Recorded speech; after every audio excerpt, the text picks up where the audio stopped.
بجے وہ ججمنٹ سنائی گئی ہے اور جس کی توقع کی جا رہی تھی وہی ہوا. ایک شیملیس، اسکینڈلس اور بے بنیاد غیر اخلاقی قسم کے ایلیگیشنز ذاتی زندگیوں میں جانگتے ہوئے، سیاسی مقاصد کے لیے استعمال کرتے ہوئے، ایک بیہودہ کیس میں بھی میکسیمم سینٹنس 7 سال تھی وہ ہو گئی ہے.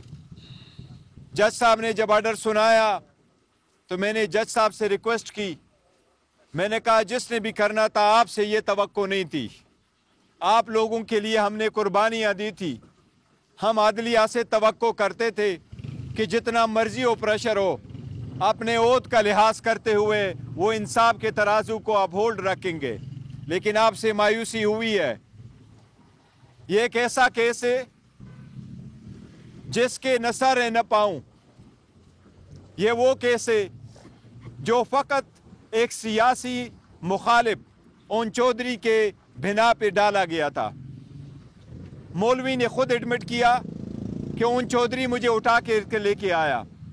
اس کا اپنا فتویٰ یہی ہے کہ عدت کب پوری ہو جاتی ہے. جج صاحب نے یہ کہا ہے ہمیں کہ برڈن کس پہ تھا.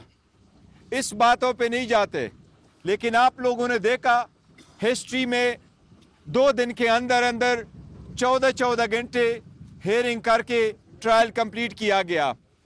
ہمیں ایویڈنس پروڈیوس کرنے نہیں دیا گیا. ہمیں ایویڈنس کراس ایگزامینیشن کے وقت دکھانے کے لیے نہیں دیا گیا. ہماری ایکویٹل کی اپلیکیشن 10 منٹ کے اندر ڈسمس کیا گیا. آج بھی جج صاحب نے آرڈر سنایا، زبانی سنایا، اس کے پاس ابھی ججمنٹ کی کاپی نہیں تھی. جج صاحب نے ججمنٹ پہ ابھی بھی دستخط نہیں کیا ہے، اورلی اناؤنس کر کے کاپی نہیں دی ہے. یہ سب کچھ غیر آئینی اور غیر قانونی طریقے سے ہو رہا ہے. یہ سب کچھ پولیٹیکل مقاصد کے لیے ہو رہا ہے. یہ سب کچھ اس پرپس کے لیے ہو رہا ہے کہ خان صاحب کی کریکٹر اسیسینیشن بھی ہو، اس پہ بیہودہ اور بدعنوانی کے الزامات آ جائے تاکہ خان صاحب وہ باقی سیاستدان جس پہ حقیقتاً ایسے الزامات لگے ان کے سب میں کڑا ہو. پر الحمدللہ عمران خان صاحب باقی سے الگ ہے. آج بھی خان صاحب نے اپنے پارٹی کے لیے، پاکستان کے عوام کے لیے، اپنے ووٹر سپورٹر کے لیے دیا ہے. ایک میسج ان کا یہ کہ پاکستان کی ہسٹری میں سب سے پہلے توشہ خانہ میں ہمیں سزا ہو جاتی ہے، بی بی کو 14 سال کی سزا ہو جاتی جس کا اس کے ساتھ کوئی تعلق نہیں. نہ رسید اس کے نام، نہ ٹیکس اس کے نام، نہ اس نے گفٹ لیا ہے، نہ اس نے گفٹ کوئی دیا ہے، نہ اس نے ٹیکس دیا ہے، نہ کہیں اس کیس میں اس کا ذکر تھا. پھر بھی بی بی کو سزا ہوئی.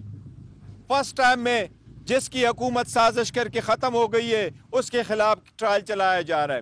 پاکستان کی ہسٹری میں فرسٹ ٹائم کسی ٹرسٹی کے خلاف نیب کا کیس بن رہا ہے.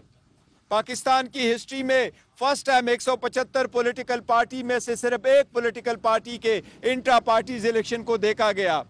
پاکستان کی ہسٹری میں فرسٹ ٹائم الیکشن کرتے ہوئے بھی 175 پولیٹیکل پارٹی میں سے نشان لیا گیا. پہلی مرتبہ پاکستان کی ہسٹری میں ایک پولیٹیکل پارٹی کے انٹائر لیڈرشپ اس وقت یا جیلوں میں ہے یا وہ ان ہائیڈنگ ہے. جس طریقے سے الیکشن سے آؤٹ کرنے کی کوشش کی جا رہی ہے یہ بھی سب کے سامنے ہے. ہم پھر بھی انشاءاللہ تعالی اس ججمنٹ کے خلاف ہائی کورٹ میں اپیل کریں گے. ہمیں پھر بھی امید ہے کہ ہمیں انصاف ملے گا. اگر فری فیئر ٹرائیبیونل کے سامنے یہ کیسز جائیں گے تو انشاءاللہ تعالی ہمیں انصاف ملے گا. اب ہم عدلیہ کو بار بار ریمائنڈ کرتے رہیں کہ آپ پہ ہم اعتماد کر رہے ہیں، آپ سے امید رکھے ہوئے ہیں. مہربانی کر کے اپنے اوت کا لاج رکھتے ہوئے انصاف کے تقاضوں کو پورا کرتے ہوئے ہمارے فنڈامنٹل رائٹس کو آپ پروٹیکٹ کر لیں. گور صاحب یہ بتائیے گا، آپ کورٹ میں موجود تھے اور آپ نے ابزرو کیا کہ میڈیا کو کافی دور رکھا گیا، جہاں پر جج صاحب جب فیصلہ سنا رہے تھے تو ان کی ڈیٹیل جو ہے وہ میڈیا تک نہیں پہنچ پائی.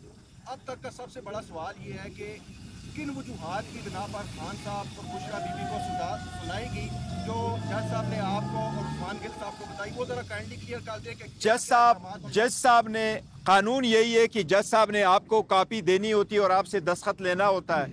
جج صاحب نے نہ دستخط کیا اور نہ اس کے پاس ججمنٹ موجود تھی. اس نے زبانی ہمیں یہ کہا کہ آپ کے پاس جو ریلائنس ہے کہ سپریم کورٹ کے ججمنٹ کے مطابق عدت کی 39 دن ہے، چونکہ وہ جنرل قسم کا لا ہے، اس میں اسپیسیفک نہیں ہے بلکہ اور سرکمسٹانسز ہو سکتے ہیں، تو اس لیے ایک تو یہ وجہ اس نے بتائی ہے کہ وہ ججمنٹ اپلیکیبل نہیں ہے۔ دوسرا اس نے کہا کہ آپ نے جو اپنی 342 کی سٹیٹمنٹ میں لکھا ہے تو آپ نے دعا کے لیے آپ نے سیکنڈ فنکشن جو ہے وہ ایکسیپٹ کیا ہے۔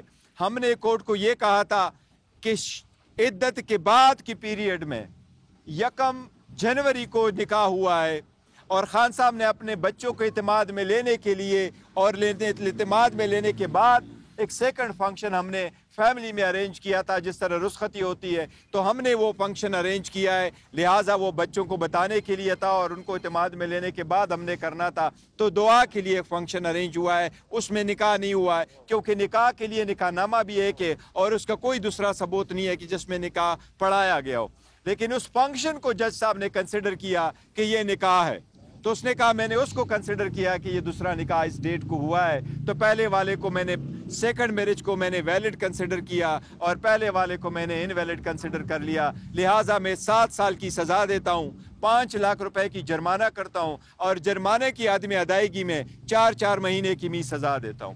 اور میں نے ان کو یہی کہا کہ آپ نے مایوس کیا اور جو سزا بھی آپ نے دی ہے وہ میکسیمم سزائیں دی ہے، ہمیں نیب میں بھی سزا ہوئی تو میکسیمم، دوسری جرم میں سزا ہوئی تو میکسیمم، اس میں بھی سزا ہوئی تو میکسیمم، ججز کو جلدی کتنی تھی وہ سب آپ لوگوں نے دیکھا، اور آپ کی پارٹی کے آج میڈیا کو بھی اس کونے میں نہیں رکھنے دیا گیا جس میں میڈیا ہوا کرتا ہے، لیکن دس از ہاؤ اٹ ورکس، اور عدلیہ کو یہی ہم ریکویسٹ کیے جا رہے ہیں کہ آپ اس کا کچھ کر لیں، لیکن پبلک سے خان صاحب کے لیے یہ پیغام ہے، اپنے ووٹر سپورٹر کینڈیڈیٹس کے لیے یہ پیغام ہے، پرامن رہو، برداشت کرو، تحمل کرو، خان صاحب کہہ رہے ہیں 1000 سال میں نے یہاں رہنا ہوا تو میں رہوں گا، میں نے انشاءاللہ ڈیل شیل کوئی نہیں کرنی، اگر کرنی ہے میری ڈیل تو پاکستان کی ترقی کے لیے میں نے ڈیلیں کرنی ہے، پاکستان کے مفاد میں کرنی ہے، 8 تاریخ کو نکلو، پرامن رہو، اپنا حق رائے دہی استعمال کرو، اپنے کینڈیڈیٹ کو کامیاب کرو اور اپنے فارم 45 لے کر کے پولنگ سٹیشنوں سے نکلو، تب تک آپ نے اپنا جدوجہد جاری رکھنا ہے۔ یہ فرمائیں کہ گور صاحب یہ فرما دیں ووٹ سے یہ فرما دیں کہ کل آپ کے وکلا کی جانب سے عدالت سے ایک ریکویسٹ کی گئی تھی کہ آپ جو تھرڈ پارٹی وٹنس پروڈیوس کرنا چاہتے ہیں جو اس کیس کا سب سے اہم گواہ ہے، اور وہ آپ نے اس